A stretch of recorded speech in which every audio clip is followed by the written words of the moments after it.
नमस्कार, मैं doctor Manisha Agarwal Satya hospital Kanpur से बोल रही हूँ कि कुछ मम्मियाँ आती हैं मेरे पास अपनी 12 से 17 साल की छोटी सी बच्ची को लेकर कि मैडम इसको पेट में दर्द हुआ या मासिक धर्म में कोई दिक्कत हुई। हमने अल्ट्रासाउंड कराया और अल्ट्रासाउंड में इसको पीसीओडी आया है, अब बताइए हम इसके लिए क्या करें।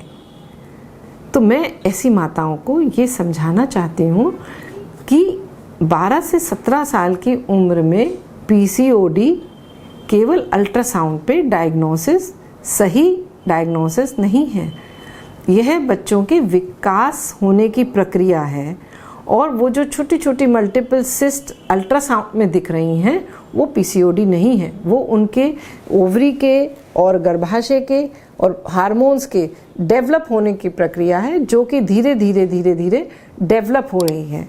इसमें एक मैं छोटा सा उदाहरण दे के आपको समझाना चाहूँगी कि जैसे कोई मकान बन रहा है जिसमें केवल ईंटें और गारा लगे हैं, तो आप केवल जो ईंटों की दीवार होगी वो थोड़ी तिरछी मिर्ची होगी।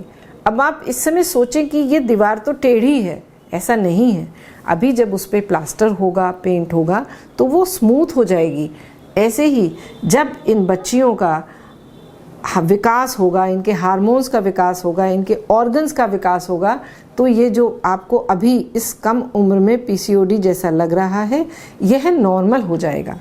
तो मैं एक तो ये चाहूँगी कि ऐसे इन बच्चों का इस कच्ची उम्र में आप ऐसे केवल अल्ट्रासाउंड पे पीसीओडी की डायग्नोसिस से चिंतित ना हो और उनको अनावश्यक रूप से हार्मोन्स की दवाइयाँ या ओरल कॉन्ट्रासेप्टिव्स की दवाइयाँ या डिफरेंट दवाइयाँ देकर उनके नॉर्मल विकास के मार्ग में बाधा ना बने। पीसीओडी क्या है? अब आप मुझसे यही जानना चाहेंगे कि ये पीसीओडी आखिर है क्या। पीसीओडी एक पॉलीसिस्टिक ओवेरियन सिंड्रोम जिसको हम कहते हैं, जिसमें कि मल्टी ऑर्गन डिजीज़ है।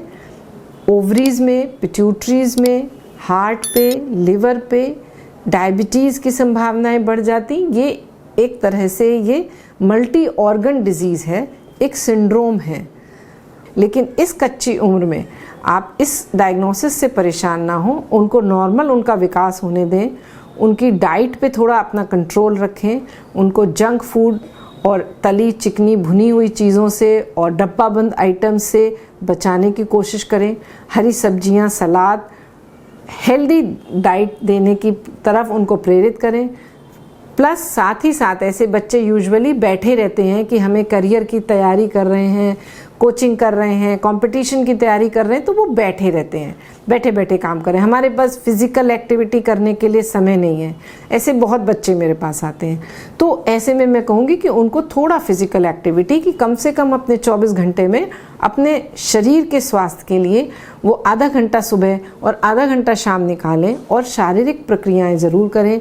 लड़कियां जैसे डांस कर सकती हैं, योगा कर सकती हैं, जुम्बा कर सकती हैं, सालसा कर सकती हैं, माँ का घर के कामों में अपने हाथ बटा सकती हैं। वो भी एक बहुत अच्छी शारीरिक क्रिया होती है जिससे कि आपकी बॉडी एक्टिव मोड में रहती है, जिससे कि उनके हार्मोन्स एक नॉर्मल रूप से विकसित हो सकें और उनके गर्भ धारण करने के गर्भाशय, ओवरीज और उनके जो अदर ऑर्गन्स हैं वो एक नॉर्मल विकास की प्रक्रिया में अच्छे से विकसित हो सकें।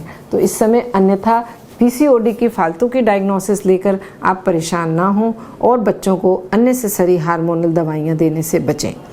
फिर भी इस संबंध में आपके मन में यदि कोई भी समस्या हो या कोई आपका सवाल हो तो नीचे दिख रहे नंबर पर आप फ़ोन करके मुझसे संपर्क करके अपनी समस्या का समाधान पा सकती हैं। नमस्कार, धन्यवाद।